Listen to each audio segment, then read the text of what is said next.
On the first day of school, the government handed out beasts based on grades. The top student, our class president, picked an SSS rank 9-tailed fox. Me, dead last in class. I got stuck with an F rank polar bear. Soon after, an ice age apocalypse hit. I bonded with my bear and gained its talent, cold resistance. The president's fox never got a chance to grow up. It froze to death on day one. Out of jealousy, she teamed up with classmates, ambushed my bear, and made hot pot right in front of me. I died on the spot, coughing up blood. When I opened my eyes again, I was back on beast assignment day. Just as I was about to grab my bear like last time, the president suddenly yelled and shoved a white fox cub into my arms. Then she snatched the lonely polar bear from the box. "White fox for you, I want the bear." The whole class was stunned. Even our teacher frowned in disapproval. You gotta understand, this white fox had the purest bloodline of all the cubs. Ancient lineage at 80% purity. Way stronger than some bear with only 20% bloodline and a low-tier species. The teacher warned Liu Ruyun, choosing a companion beast isn't a joke. This affects your entire future potential. Liu bit her lip, looking all teary-eyed, and said selflessly, "Xiao Yu needs this fox more than I do. My grades are good. No matter what beast I bond with, I'll cultivate fast. But Xiao Yu's talent is average. If he gets stuck with that mixed blood bear, his life is over." Her speech earned a round of applause. The teacher nodded approvingly. What matters most in cultivation is your heart. You have a pure, selfless heart. Even with a weaker beast, your future is limitless. Then she frowned at me. "What are you standing there for? Thank Liu Ruyun." I blinked and shoved the fox forward. "No thanks. I actually like that bear." Liu's eyes went frantic. She clutched the bear tighter. "Xiao Yu, stop testing me. I really mean it. I wasn't buying it." I stormed up to her. "Give me back my bear!" Before I could finish, something bit my right hand. I looked down. The white fox just chomped me. Blood dripped out. Then it started licking my wound. The fox just force bonded with me. And not just any bond, a life and death blood pact. Classmates started booing, saying I told her to take it back, but then rushed to bond with it anyway. Such a hypocrite. After bonding with me, the fox passed out. I sat there listening to everyone gossip, face burning red. They had no idea I genuinely hated this useless fox. After being force bonded, I slunk back to my seat in shame. Only I knew this supposedly valuable fox would become dead weight in 2 weeks. Actually, I wasn't the only one. Liu knew too. The moment she gave up the fox and fought me for the bear, I knew. She was reborn too. In my past life, she chose the fox and I got stuck with the bear. 2 weeks later, the ice age hit and the world plunged to negative 50 degrees. High bloodline beasts like the fox need way longer to mature.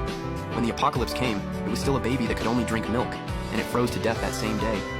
Meanwhile, my bear had grown into its teenage phase from all my care. It shared its cold resistance with me, making me the one person who never froze. Liu completely lost it. She kept trying to get me to cancel my bond with the bear.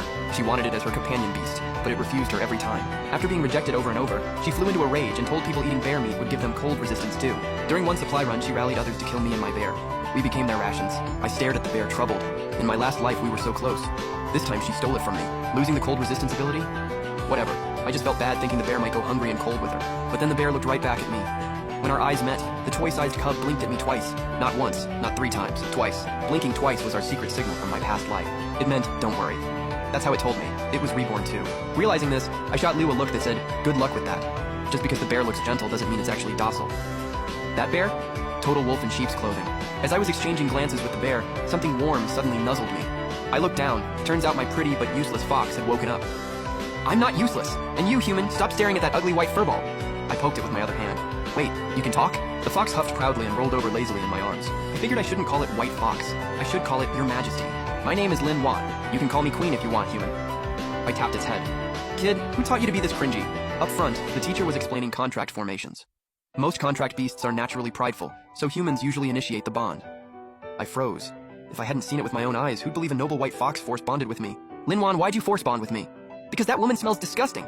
But Liu's the school beauty. Tons of guys say she smells amazing. Lin Wan scoffed. Then they're all blind. They can't smell how rotten her soul is. I teased her. What about me? The fox buried her head against my chest, voice a little awkward. You're... okay. Sweet. I suddenly got why she force bonded with me. If you were a cupcake about to get tossed in a pile of crap, wouldn't you be scared too? When I got bored, I played with her ears, squeezed her belly, and finally couldn't resist going for that big fluffy tail. They say you can't touch a fox's tail, but hey, she's just a kid. The second my hand touched it, I gave it a gentle stroke. Lin Wan froze like she'd been electrocuted. Pink started showing through her white fur. Stop it, human, you pervert! She looked exactly like a wronged little wife. I blinked innocently and pulled my hand back, then flipped it on her. Kid, get your mind out of the gutter. Lin Wan's eyes welled up with tears. She turned away and refused to look at me. Meanwhile in class, Liu finished drawing her contract formation first. A flash of joy crossed her face as she activated it on the bear. The formation surrounded the bear and spun rapidly. The bear secretly adjusted 2 strokes, changing the equal contract into a master-servant bond. Except the bear was the master and Liu the servant. This was a formation my bear and I found in ancient ruins during our adventures. Never thought it'd use that trick to trap Liu now. After successfully bonding with Liu, the bear shot me a smug look. I quietly gave it a thumbs up under the desk. Lesson learned. Never mess with the quiet ones. Suddenly Lin Wan's voice rang out accusingly. You're a bad man! How am I bad? You touched my tail and then made eyes at another guy. And he's an ugly white furball too.